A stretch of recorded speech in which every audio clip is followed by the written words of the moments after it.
Halo bosku, jumpa lagi dengan channel Masno22. Sebelum lanjut ceritanya jangan lupa subscribe, satu lagi jangan di-skip nontonnya ya. Terima kasih. Ketika mereka kembali ke Istana Setan Hitam, Yuyue sudah menunggu di aula utama. Saat dia melihat Chen Ping dan Hu Mazi kembali dengan selamat, sekilas keterkejutan melintas di matanya, tetapi kemudian dia kembali tenang. Kalian berdua benar-benar memenuhi harapan kami dan berhasil mengambil harta karun itu. Yuyue tersenyum dan berkata, hadiah apa yang kalian berdua inginkan? Chen Ping melemparkan inti sihir itu kepada Yuyue dan berkata dengan tenang, tidak perlu imbalan. Kami hanya berharap kau bisa menepati janjimu dan membantu menyelidiki kebenaran di balik pemusnahan keluarga Hu. Yuyue mengambil inti sihir itu. Jejak keserakahan melintas di matanya, tetapi dia dengan cepat menyembunyikannya. Jangan khawatir, aku akan melakukan apa yang aku janjikan. Namun, butuh waktu untuk menyelidiki kebenarannya, jadi sebaiknya kau tinggal di Istana Iblis terlebih dahulu dan menunggu kabar dariku. Chen Ping dan Hu Mazi saling memandang dan mengangguk.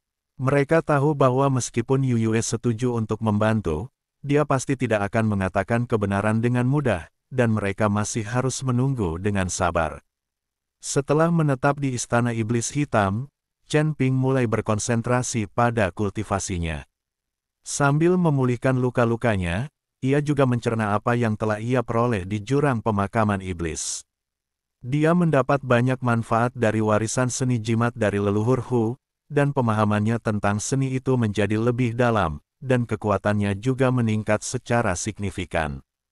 Hu Mazi menghabiskan sepanjang hari mempelajari buku-buku kuno klan dan token pemimpin klan, berharap menemukan lebih banyak rahasia tentang keluarga Hu.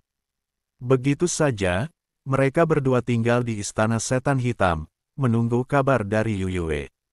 Yang tidak mereka ketahui adalah bahwa krisis yang lebih besar sedang mendekat secara diam-diam. Hari-hari di Istana Setan Hitam sangatlah damai. Yuyue tampaknya benar-benar menepati janjinya. Ia tidak hanya tidak menuntut apapun, tetapi juga mengirim orang untuk mengirimkan banyak pil penyembuh dan sumber daya kultivasi. Sikapnya yang begitu hormat membuat orang-orang waspada. Luka-luka Chen Ping telah lama disembuhkan dengan nutrisi dari teknik jantung konsentrasi. Ia bahkan memanfaatkan kesempatan dari luka ini untuk memurnikan kekuatan spiritual dalam tubuhnya agar lebih murni. Ia hanya selangkah lagi untuk mencapai tingkat ketujuh alam abadi tersebar. Selain berlatih setiap hari, ia juga berkeliling Istana Iblis. Meskipun tampak acuh tak acuh, sebenarnya ia diam-diam menyelidiki kekuatan dan kelemahan Istana Iblis. Hari itu, dia berjalan menuju sebuah bebatuan di taman belakang Istana Iblis dan tiba-tiba mendengar percakapan tertahan yang datang dari balik bebatuan itu. Petik 2. Penyihir, apa kau benar-benar akan membiarkan kedua manusia itu pergi? Inti sihir itu adalah kunci untuk membantumu menembus kemacetan. Kata sebuah suara serak. Apa terburu-buru? Ini adalah suara Yuyue, dengan sedikit senyum dingin. Karena kedua manusia itu mampu kembali hidup-hidup dari jurang pemakaman iblis, mereka pasti memiliki sesuatu yang luar biasa. Terutama Chen Ping, yang kekuatannya tak terduga. Daripada menjadikannya musuh, lebih baik kita memenangkannya untuk sementara waktu. Ketika aku menyempurnakan inti sihir dan mencapai tingkat keempat alam abadi duniawi, tidak akan terlambat untuk menghadapinya. Tapi, anak dari keluarga Hu itu sudah mulai menyelidiki kebenaran di balik pemusnahan keluarga itu. Bagaimana kalau dia tahu? Jadi bagaimana kalau mereka tahu? Yuyue mendengus dingin, apa yang terjadi saat itu dilakukan dengan sangat rahasia, bahkan jika dia menemukan petunjuk apapun, tidak akan ada bukti. Lagi pula, dia masih dalam kendali kita dan tidak mungkin menimbulkan masalah besar. Kalau begitu aku lega. Ngomong-ngomong, beberapa kekuatan di sekitar Gunung Jiupan sudah mulai bergerak dan sepertinya ingin mendapatkan harta karun jurang pemakaman iblis. Apa kau mau aku mengirim seseorang untuk mengurus mereka? Tidak perlu. Yuyue berkata dengan tenang, biarkan mereka membuat masalah. ini kesempatan bagus untuk menguji kekuatan kedua manusia itu. Jika mereka mampu menghadapi kekuatan-kekuatan itu akan menjadi yang terbaik. Jika tidak, maka kita tidak perlu melakukan apapun jika mereka mati. Suara dari balik bebatuan perlahan menghilang. Chen Ping diam-diam berjalan keluar dari balik bebatuan dengan sedikit rasa dingin di matanya. Benar saja, Yu Yue tidak berniat membiarkan mereka pergi sejak awal. Apa yang disebut bantuan dalam menyelidiki kebenaran hanyalah taktik menunda. Dia kembali ke kediamannya dan menceritakan kepada Hu Mazi apa yang didengarnya.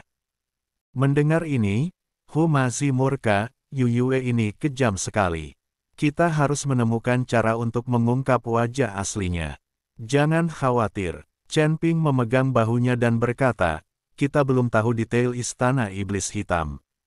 Tindakan gegabah apapun hanya akan membuat musuh waspada. Tugas yang paling mendesak adalah meningkatkan kekuatan kita secepat mungkin dan menemukan bukti kebenaran di balik genosida. Tetapi, di mana kita harus mulai sekarang?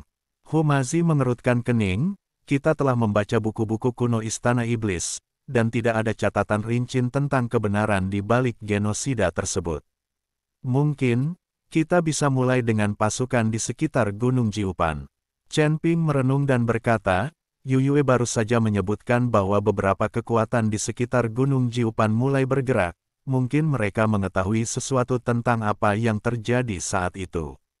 Selain itu, Yu Yue ingin mereka menguji kita, jadi kita bisa menggunakan kesempatan ini untuk menyelidiki. Mata Hu Mazi berbinar, ide bagus. Kita bisa berpura-pura menghadapi pasukan itu dan memanfaatkan kesempatan itu untuk mendapatkan informasi. Tanpa menunda lagi, kami akan berangkat sekarang. Chen Ping berdiri dan berkata, sebelum kita pergi, mari kita lakukan satu hal dulu. Mereka berdua diam-diam datang ke perpustakaan buku kuno Istana Iblis, tempat buku-buku kuno dan catatan Istana Iblis jahat hitam dari dinasti masa lalu disimpan.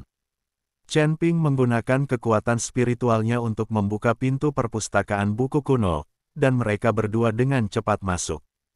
Perpustakaan buku-buku kuno dipenuhi dengan rak-rak buku yang berisi berbagai buku dan berkas kuno.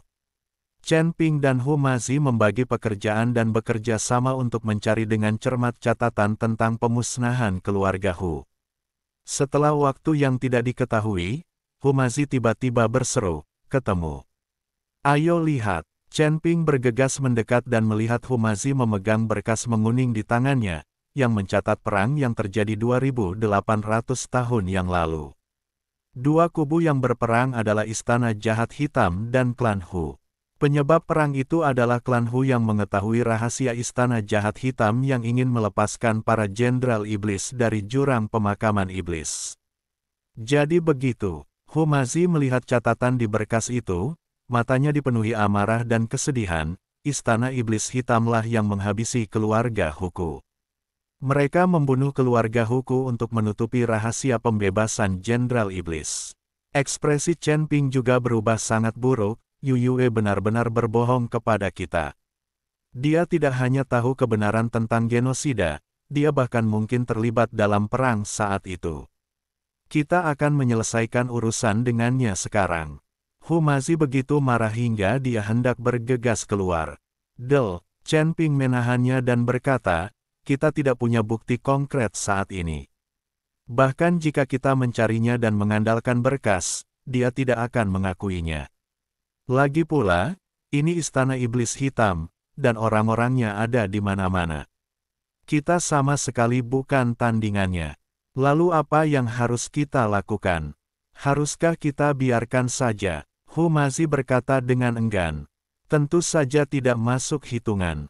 Tatapan Chen Ping dingin. Kita tinggalkan Istana Iblis Hitam dulu, baru cari cara balas dendam. Berkas ini buktinya, dan kita harus menjaganya dengan baik. Kedua pria itu menyimpan berkas-berkasnya, diam-diam meninggalkan perpustakaan buku kuno, dan meninggalkan Istana Setan Hitam di bawah naungan malam. Setelah meninggalkan Istana Setan Hitam, keduanya menuju ke arah timur menuju lokasi pasukan di sekitar Gunung Jiupan.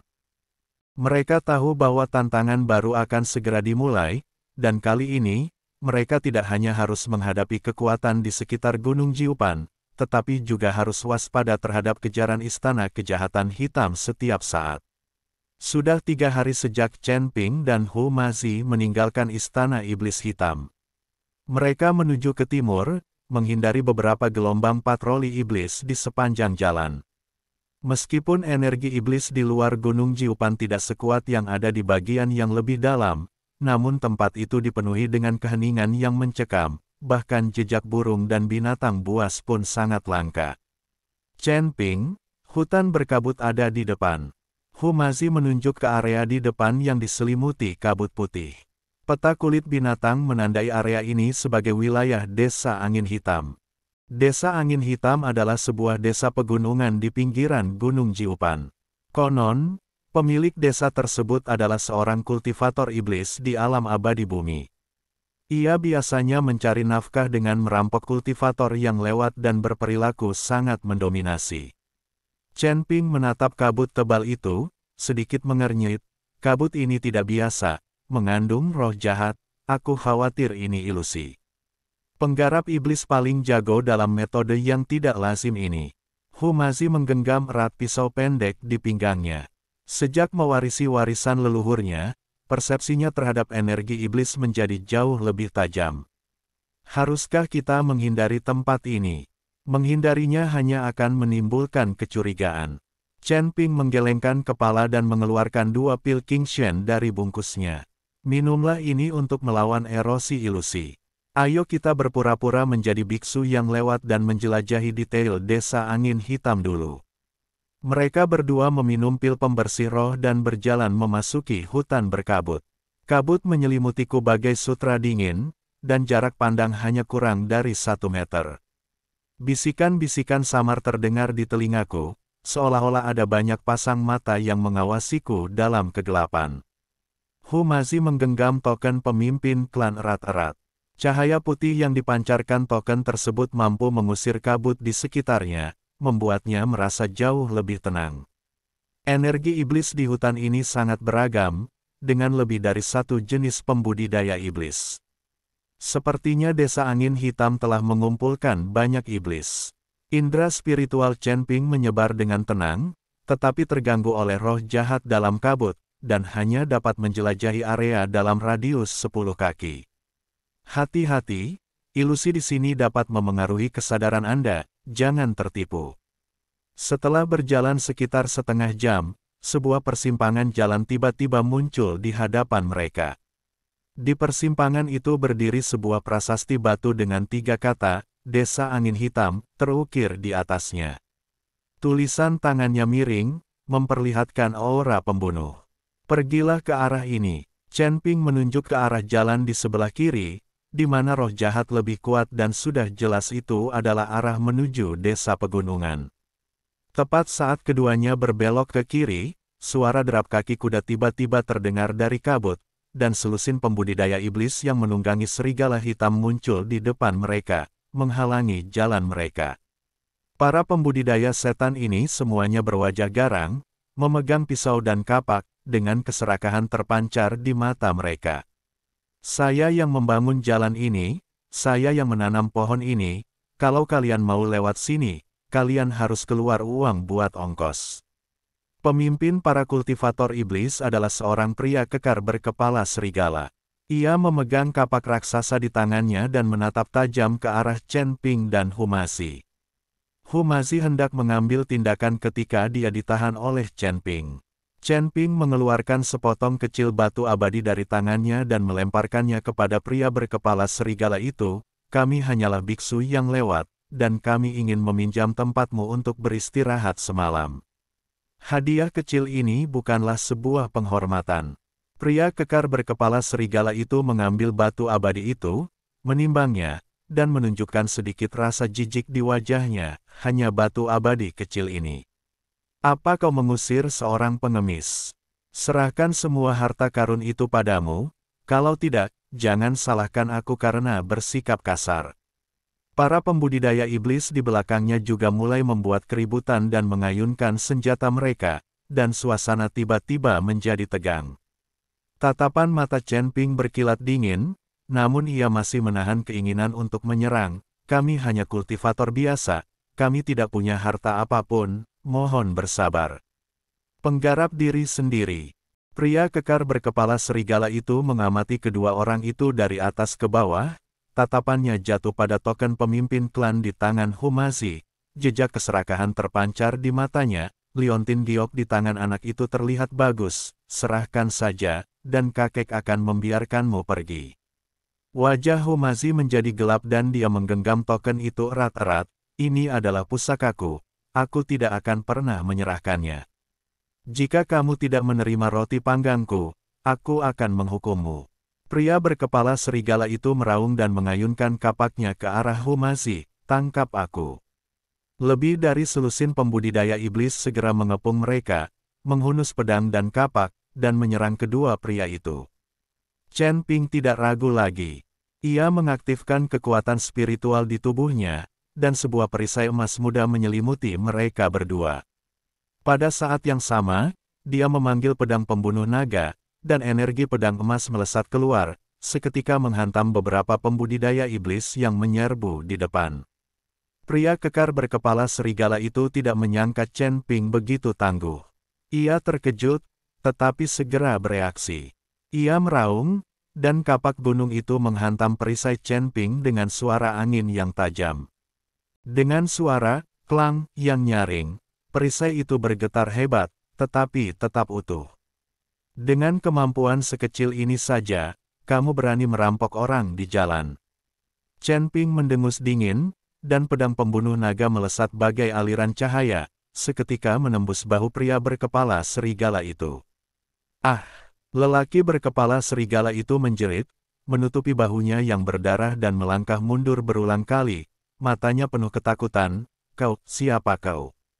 Biksu yang lewat, kata Chen Ping dengan tenang, kalau kau tidak mau mati, minggirlah. Pria kekar berkepala serigala itu menatap anak buahnya yang meratap di tanah, lalu menatap pedang pembunuh naga di tangan Chen Ping yang memancarkan aura tajam. Ia tahu bahwa ia bukan tandingan mereka, jadi ia segera melarikan diri karena malu bersama anak buahnya. Para pembudidaya iblis ini terlalu rentan terhadap serangan. Humazi berkata dengan sedikit terkejut saat dia melihat punggung lelaki kekar berkepala serigala itu yang melarikan diri. Mereka hanya antek-antek. Tuan yang sebenarnya seharusnya ada di desa angin hitam. Chen Ping menyimpan pedang pembunuh naga dan berkata, ayo terus bergerak maju dan berhati-hati. Keduanya terus masuk lebih dalam ke hutan berkabut. Setelah berjalan sekitar sebatang dupa, kabut di depan mereka perlahan menipis, dan sebuah desa pegunungan yang luas muncul di hadapan mereka. Dinding desa pegunungan itu dibangun dengan batu-batu hitam besar, dengan bendera hitam di atasnya dan pola kepala serigala ganas yang dilukis di atasnya.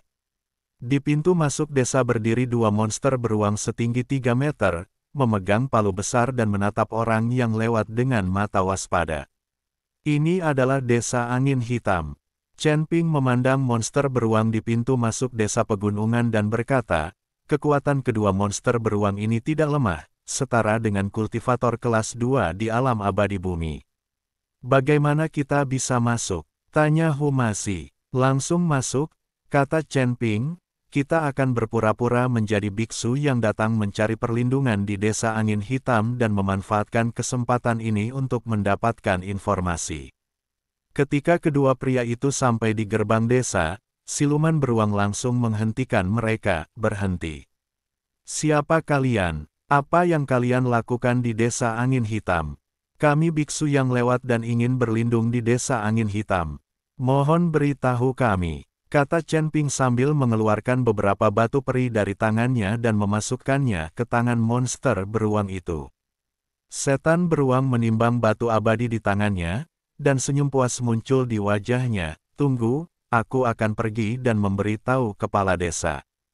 Tak lama kemudian, monster beruang itu kembali dan berkata kepada mereka berdua, pemimpin desa mengizinkan kalian masuk.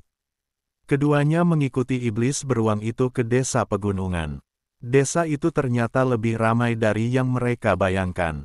Ada banyak pembudidaya iblis di mana-mana, termasuk iblis serigala, iblis harimau, iblis ular, dan sebagainya, dalam berbagai bentuk dan memancarkan aura iblis yang kuat. Terdapat aula pertemuan besar di tengah desa. Di pintu aula berdiri dua iblis rubah yang memegang pedang panjang. Mereka berwajah cantik, tetapi tatapan mereka sangat dingin. Setan beruang membawa keduanya ke pintu balai pertemuan dan berkata, "Kepala desa ada di dalam, kalian bisa masuk sendiri."